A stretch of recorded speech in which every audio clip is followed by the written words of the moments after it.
You've probably seen Squid Game, the shocking series that took the world by storm with its deadly games and dark social commentary. But what if I told you the most disturbing parts of that story aren't fiction? What if they were inspired by a real, horrific event that happened in modern history? A story that South Korea tried to hide for decades. This isn't a theory. It's a verified, tragic piece of the past that makes the show feel even more unsettling. So let's go back in time. After the Korean War in the 1960s and 70s, South Korea was desperate to rebuild. Under the authoritarian rule of President Park Chung-hee, the government launched a massive push for industrialization. The goal was to present a clean, modern, and powerful image to the world, especially with the upcoming 1988 Seoul Olympics on the horizon. But this obsession with national image had a dark side. The government began a ruthless campaign to purify the streets. Anyone deemed undesirable, the homeless, beggars, people with disabilities, and even orphan children was seen as a stain on the nation's reputation. This is where the nightmare begins. In 1975, a facility called Brothers Home was established in the city of Busan.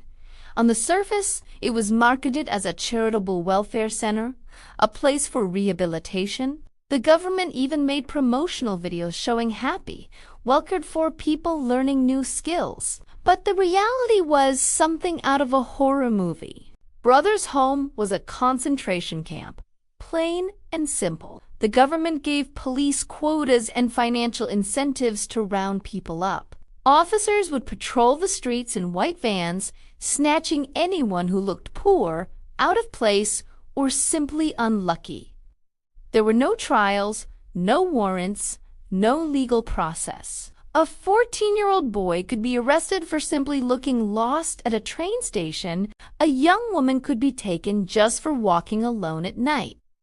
Being poor was effectively a crime. The more people they brought to Brothers Home, the more funding the facility's owner received from the government. It was a profitable business built on human suffering. Once inside, the horror was unimaginable. Detainees were stripped of their identities. They were forced to wear identical uniforms, often blue tracksuits with white stripes, a chilling parallel to the green tracksuits in Squid Game. They were no longer individuals, but numbers, confined to overcrowded, filthy barracks under the constant watch of brutal guards. Daily life was a regimen of terror. Beatings were routine for the smallest infractions. Starvation was used as a tool of control. Medical care was virtually non-existent, and disease spread like wildfire. Many survivors have described how the guards would invent sadistic games. Those who followed the rules might get a slightly bigger portion of food. Those who failed or disobeyed were subjected to extreme physical punishment, torture, or even death. Sound familiar? The detainees were also forced into slave labor. They worked long, grueling hours in factories producing clothing, pens, and other goods, with all the profits going to the facility's owner. Children were subjected to the same brutal conditions. Escape was nearly impossible. Those who were caught trying to flee were often beaten to death in front of the other prisoners as a warning.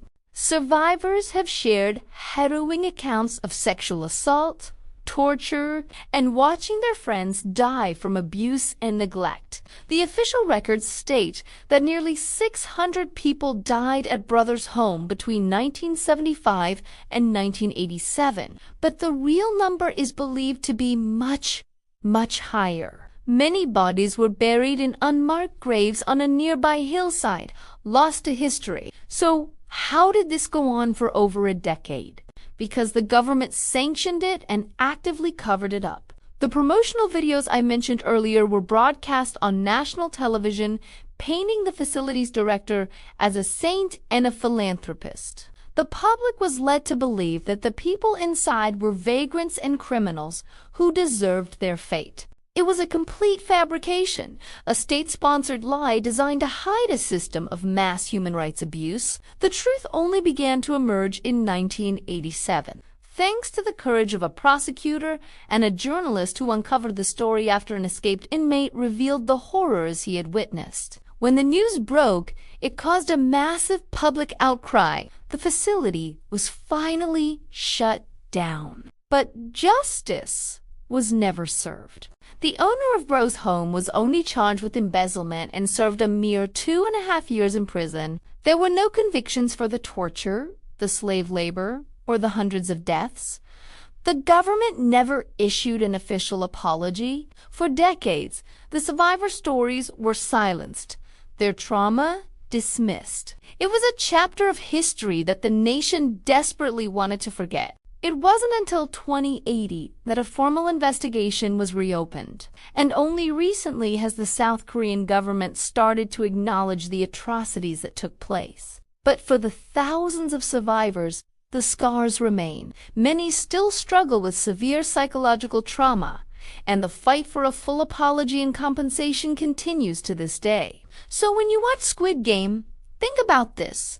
The identical uniforms designed to erase individuality, the cruel games where failure means elimination, the powerful, faceless figures who control everything without consequences. The idea that human lives are disposable for the sake of profit or a distorted sense of order, these aren't just clever plot devices. They echo the real-life terror experienced by thousands of innocent people at Brothers' home. While those viral images you might have seen online of real Squid Game locations are often fake or AI, the historical inspiration is chillingly real. It's a powerful reminder that sometimes the most terrifying stories aren't the ones we see on screen, but the ones buried in our own history. The story of Brothers' home wasn't a game. It was a tragedy, and it's a story that deserves to be remembered. Thanks for watching. And if you found this story important, please share it so more people can learn the truth. Don't forget to like and subscribe for more deep dives into the stories you thought you knew.